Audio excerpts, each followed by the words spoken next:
Olá, galerinha do quinto ano, muito boa tarde. Vamos iniciar nossa aula de quinta-feira. Hoje nós temos História e Português. Vamos comigo? História, a gente vai continuar falando sobre o Egito Antigo, sobre a religião no Egito Antigo. Agora a gente vai falar exatamente sobre a vida após a morte. Nós já vimos, né, na aula passada que eles acreditavam, né, que depois que eles morressem, eles retornariam à vida. Então, olha lá.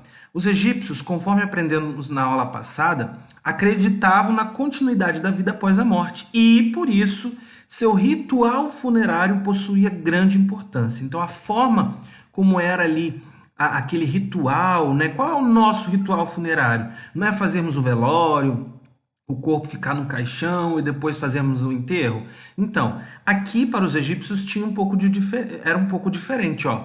Para a continuidade da vida, o que eles acreditavam? Eles acreditavam que deveria haver um processo que garantiria a preservação do corpo humano. A crença na vida após a morte e nos ritos funerários eram tão fortes no Egito que durante muito tempo os egípcios evitaram campanhas militares muito longas no estrangeiro, pois temiam morrer fora de seus territórios e não receberem os ritos necessários para a continuidade da vida. Então pensa, pessoal, muitos anos eles evitavam entrar numa guerra para evitar, né, em guerras longas, né, no estrangeiro, para que ele não fique muito longe. Que se ele morre na guerra, fica difícil fazer todos os rituais ali funerários. Baseado nessa crença, o processo de mumificação era fundamental, né? É onde vem aquelas histórias das múmias, não é isso? E os egípcios afirmavam que essa prática havia sido ensinada pelos deuses, né? Eles falam que os deuses ensinaram essa prática. E esse processo durava em torno, olha aí, não era uma coisa fácil, durava 70 dias, que consistia em quê? O que eles faziam? Eles tiravam os órgãos, exceto o coração, né? Banhavam o corpo com óleos e resinas especiais, até enfaixá-lo com linho. Para quê? Para preservar ali o corpo, porque eles achavam, né, que depois que eles voltassem à vida, eles precisariam ali do corpo novamente. Por seu alto valor, prestem atenção, não era todo mundo que fazia esse tipo de ritual. Era caro. Somente a aristocracia egípcia, os ricos, né, podiam utilizar dessa prática e conservar os seus corpos. As classes mais baixas realizavam um processo funeral mais simples, enquanto os escravos não recebiam nenhum tipo de trato funerário, né? Eles eram simplesmente enterrados. A construção das grandes tumbas funerárias, nós temos, né, vários tipos, como as mastabas e os hipogeus. Eram como se fossem tumbas funerárias. Olha lá, ó, também baseada nessa preocupação com a continuidade na vida. Porém, as construções funerárias dos egípcios que ficaram mais conhecidas eram, portanto, as pirâmides, né? Mastabas e os hipogeus eram parecidos, né? Mas a que mais ficou conhecida no Egito foram as pirâmides, que eram erguidas a mando dos faraós. Nesses locais eram depositados todos os objetos que se acreditava serem úteis na vida após a morte. Claro, né? Eles colocavam ali todas as riquezas que eles tinham, né, possíveis. Para quê? Porque quando eles voltassem à vida, eles continuariam ricos, a sua riqueza continuaria com eles. Claro que isso era apenas, né, uma crença. Vamos lá então, vamos responder. Por que o ritual funerário possuía grande importância para os egípcios? Escrevam aí. Número 2. Para a continuidade da vida, acreditava-se que deveria haver um processo que garantiria o quê? Que garantiria o quê? Para haver a continuidade da vida, que processo é esse e queria garantir o quê? Escreve aí no número 2. Número 3. Por que os egípcios evitavam campanhas militares muito longas no estrangeiro? Primeiro, porque eles temiam seus adversários ou porque eles temiam morrer fora de seus territórios e não receberem os ritos necessários para a continuidade da vida. Marca um xizinho aí na frase correta. Número 4. Explique como era realizado o processo de mumificação. Descreva aí como acontecia. Só voltar no texto. Número 5. Leia a afirmativa abaixo. Ricos e pobres egípcios podiam utilizar dessa prática de conservação dos corpos. Aí vem lá, a frase acima é verdadeira ou falsa? Você vai marcar se ela é verdadeira ou falsa e vai justificar, né, com elementos do texto.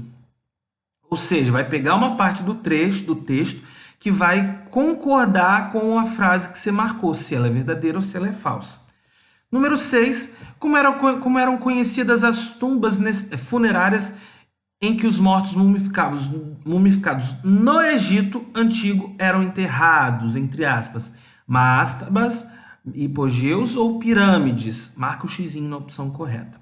Volta no texto se for necessário e vamos para a língua portuguesa. Nós temos aqui, então, verbos de enunciação. Pessoal, o que são verbos de enunciação? Sempre que você for ler uma história, né, você vai perceber que existem alguns verbos que vai enunciar a fala de alguém. Né? Presta atenção. Assim como as pessoas conversam na vida real, os personagens também se expressam por meio da fala nas narrativas literárias. Para demonstrar tal ato, são utilizados os verbos de enunciação, tais como falar, perguntar, afirmar, responder, indagar. Claro que aqui é o verbo sem estar flexionado, né? No passado ou no futuro, né? Replicar, argumentar, pedir, implorar, comentar e exclamar. Vamos ver um exemplo? Tá aqui, ó. O anjo então disse-lhe, : O disse-lhe que está em negrito. Esse disse-lhe, que vem do verbo dizer, aqui, ó. Nem está aqui nos exemplos, né? Esse disse-lhe, que vem do verbo dizer, é um verbo de enunciação, porque ele está enunciando que tem algo depois, ó. Não tenhas medo, Maria, porque encontraste graça diante de Deus. Percebam? O disse-lhe enunciou uma fala. Então, o verbo dizer aqui, ó, empregado na frase acima, é um verbo de enunciação, pois está anunciando, né, ou enunciando, tanto faz, pois está anunciando uma fala. Agora é a sua vez. Vamos lá. Circule na frase abaixo os verbos de enunciação, aqueles verbos que está anunciando ou enunciando. João, ao ver seu filho saindo escondido, indagou, : Para onde você vai? Aonde está aqui anunciando uma fala, né? Aonde está anunciando uma fala? Você vai circular. Aqui. Vamos.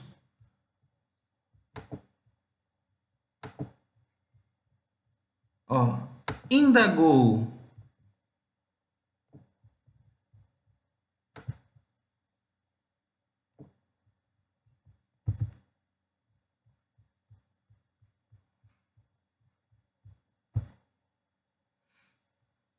Deixa eu tirar aqui o preenchimento da forma. Aí, olha lá, indagou. Indagou. Com medo de levar uma bronca, pediu: não brigue comigo. Depois de tanto silêncio, Lucas gritou: socorro! Fabinho levantou do berço e falou: mamãe. Maria disse: a culpa é sua, Julinho. E ele replicou: não tive culpa nenhuma. Percebam, a maioria das vezes, o verbo de enunciação, quando vai anunciar alguma coisa, vem com 2 pontos a seguir, porque ele vai anunciar alguma coisa. Então, fique ligado e circula aí. Número 2. Complete o texto abaixo com verbos de enunciação. Nós temos aqui o verbo dizer, né, o disse, perguntou e o respondeu. Você vai completar, vai ler a frase, né, ler esse parágrafo todo, vai completar esses 3 espaços com esses 3 verbos de enunciação.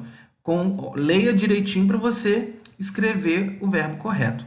Ok? E aí a gente encerra a nossa aula de hoje. Qualquer dúvida que vocês tiverem, podem me chamar no WhatsApp. Muito obrigado, pessoal.